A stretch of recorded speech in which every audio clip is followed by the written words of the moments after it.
Battle Network's combat stands out because it acts like a real-time card game. While it's a lot to explain on paper, it's pretty easy to understand in practice.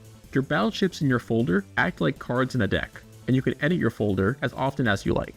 Starting in Battle Network 2, you can obtain up to 3 folders to use, and starting in Battle Network 3, you have 2 folders you can freely customize, while your 3rd folder is preset. This means you can't customize it, and you're forced to use only the chips that are already in it.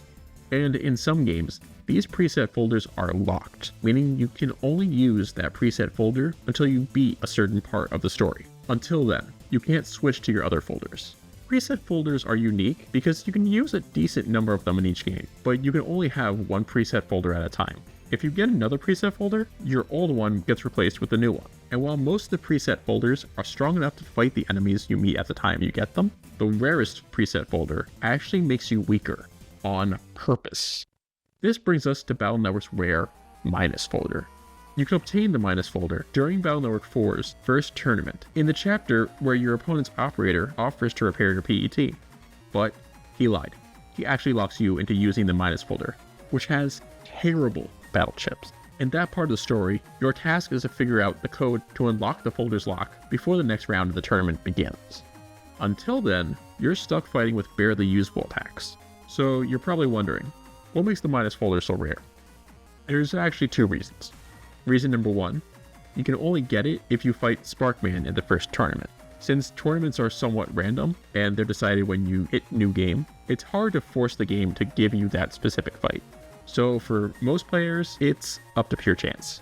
Your chances do increase each time you begin a new game plus playthrough, since the game prioritizes bosses you haven't fought yet, but it's gonna be hard to keep it because of the following reason.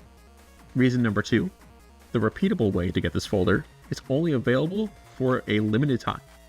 All preset folders in every game have a way to get them back. This includes the folder you get with the Navi Customizer, which, besides the minus folder, is easily the weakest one. There's no reason you'd want to get them back, but the option is there, I guess. After you beat Sparkman, you can go to Electown and find an old woman near the subway entrance. If you talk to her, she'll give you the minus folder back, but she's only there for the current playthrough. Battle Network 4 is the only game that allows you to take your current playthrough into New Game Plus. Each time you defeat the final boss and watch the credits roll, you'll have the option to begin a new playthrough in a higher difficulty. Once you start New Game Plus, the world effectively resets. While you get to keep all of your battle chips, souls, and so on, most of the characters you meet won't be where you last saw them. That includes the character who gives you the minus folder.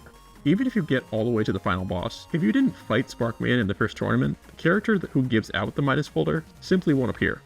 So, yes, by winning the game, you send this poor old woman to the Shadow Realm. And even if you do fight Sparkman again, you likely won't get the same minus folder back. That's because there isn't one minus folder. There's actually 3, one for each difficulty in the game.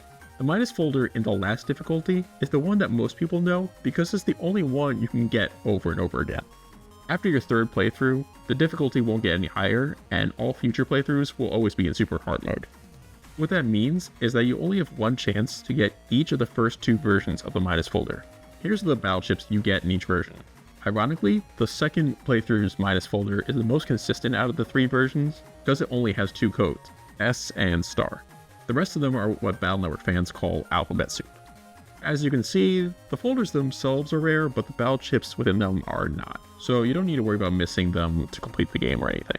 Still, it's nice to have them for bragging rights. Have you ever obtained these folders? And if you did, which version did you get? Let me know in the comments, and here's another video. Like and subscribe for more, and I'll see you next time.